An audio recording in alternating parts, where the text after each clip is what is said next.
बापरे बघण्यासारखं आहे. दोन नाक पकडा त्याचा आणि कुठे? उभा करा इकडं. इथे पकडायचा.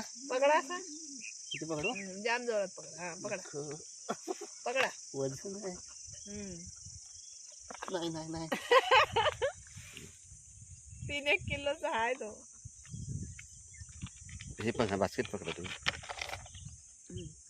घ्या. माय गॉड आहे बघा. हे बघा हा वाघला मासा आहे. बघा केवढा मोठा आहे. विचित्र मासा आहे एकदम दिसायला. हा, बघा याचं एक तोंड या बाजूला इकडे. हा. शेपटी बघा केवढी आहे. शेपटी पकडा शेपटी. हा. वाघला. हा वागला. किती सगीन आहे ना. खूप